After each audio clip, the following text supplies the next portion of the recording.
So this is the part of the video where I'd usually, make a joke about subscribing to the channel, but today all of my sub buttons are, well, they are suspiciously missing. Luckily though, I do have Grand Line CCTV footage, so we should be able to find the culprit, and aha! There you have it. The fiendish Charlotte Katakuri eating my delicious, immoral subscribe buttons, which when used properly result in regular One Piece content uploaded straight into your YouTube feed. However, in this case, it simply results in chewed up, soggy sub buttons. Curse you, Katakuri.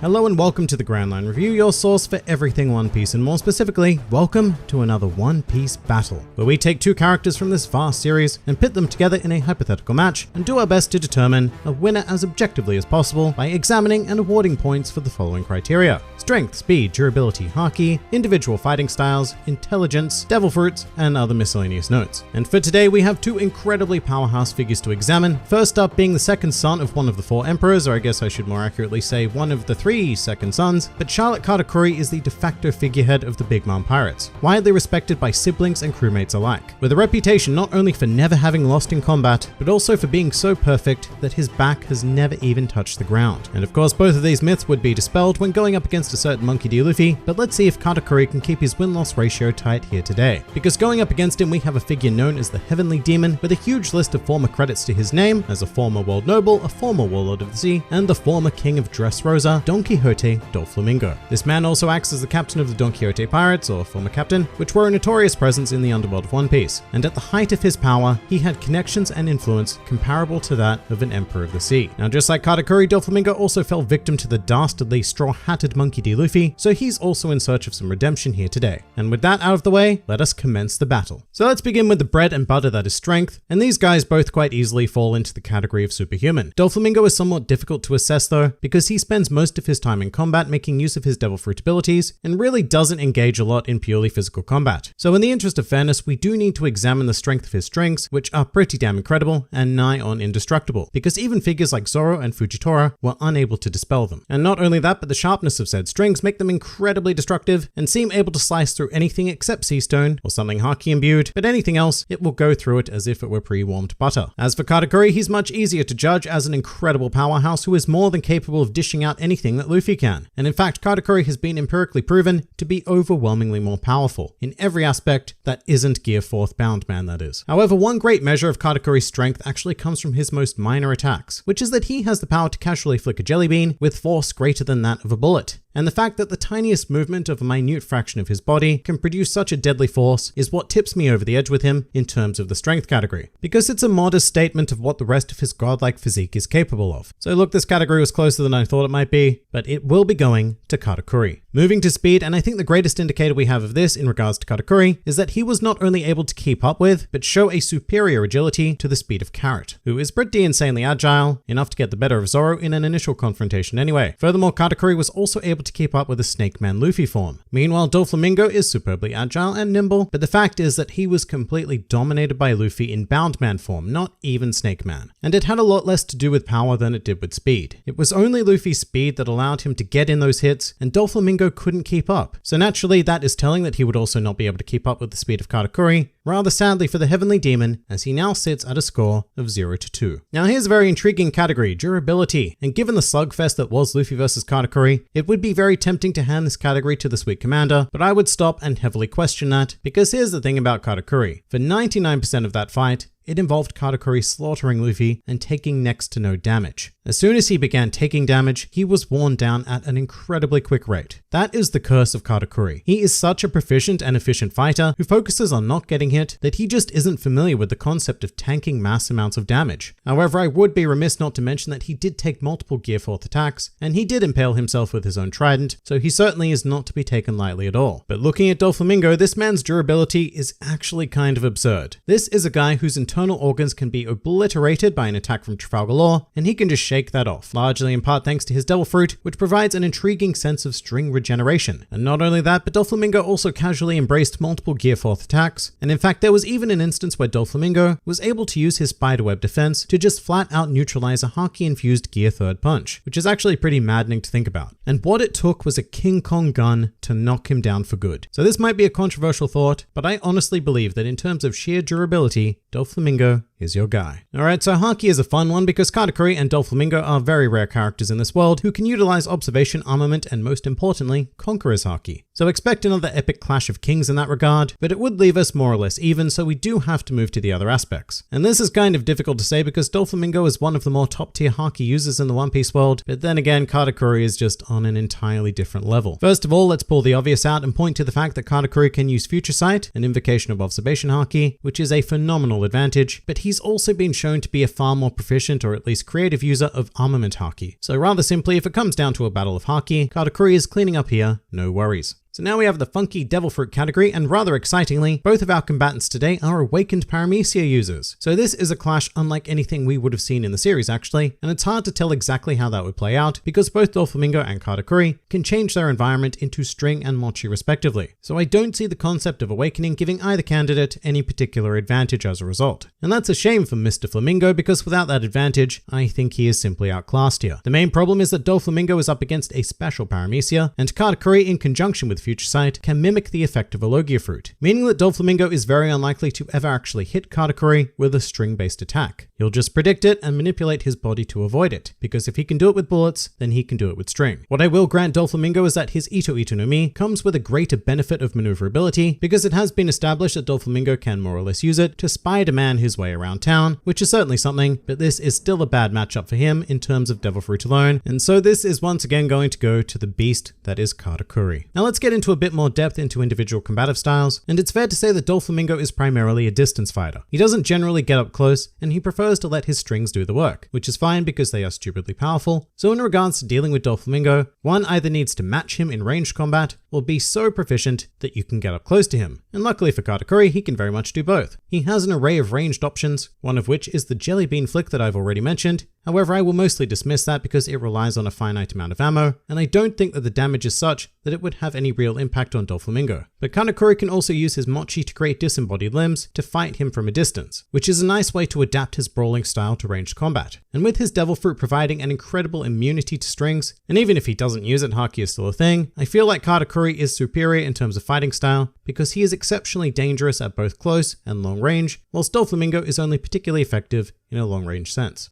To intelligence now, and here is where, finally, I would say that Doflamingo does have a bit of an edge. In fact, quite possibly one of the most underrated aspects of the Heavenly Demon is his extreme proficiency in regards to psychological warfare. He has an incredible sense of how to mentally destroy opponents, and as such, he quite often won't go for moves considered the most logical or damaging, and instead, he prefers to inflict mental damage. And this is where Katakuri may suffer greatly, because if Doflamingo can get under even the smallest part of Katakuri's skin, then that is a huge detriment to the sweet commander. In fact, one of the reasons why Luffy was so eventually effective against Katakuri is because he inflicted a devastating amount of incidental psychological damage whilst Katakuri was pummeling him. And I can only imagine that that would be even easier to achieve with a figure who was able to dissect Katakuri and really zero in on his insecurities. And in terms of purely analytical abilities, I would also place Doflamingo in a higher tier. This guy is a thinker and a manipulator at heart, and so much of his power comes directly from the way his mind works that I think giving him the edge in intelligence is very well deserved. As for miscellaneous factors, one detriment I would like to point out in regards to Katakuri is that he strives to maintain an impossible standard of perfection, even in the face of heated battle. In fact, especially in the face of heated battle. This means that quite often Katakuri will become his own worst enemy, and in the face of anything he considers less than perfect about himself, he has the potential to mentally crumble. Now, I don't think that's enough to award him a disadvantage in any of the areas he's already won, because if anything, it would make him strive forward with more determination. But it does open up an opportunity to use his emotions against him and break through.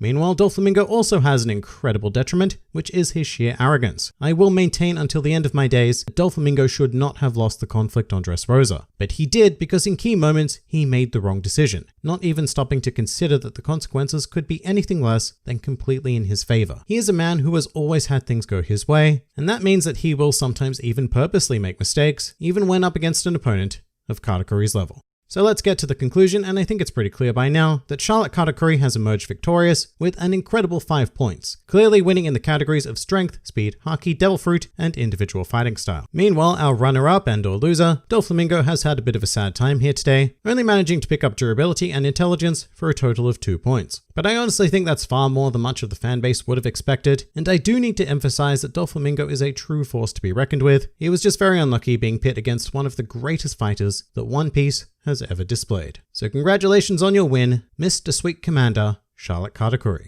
And that pretty much does it for this hypothetical discussion on katakuri versus doflamingo. If you enjoyed this video and the content this channel produces in general, then please do consider donating to the Grand Line Review Patreon, because the support of all of you amazing people is what continues to make this channel possible. And if you'd like to see more videos like this but applied to other anime and manga series, then please do feel free to check out my second channel, New World Review, for all of your wider needs. And if you'd like to join the fun at any time, then please do head over to my Discord server, where a wide array of shenaniganry takes place on a daily basis. And finally, please do comment with your thoughts on katakuri versus doflamingo, as well as any other hypothetical matchups you might like to see covered on the channel.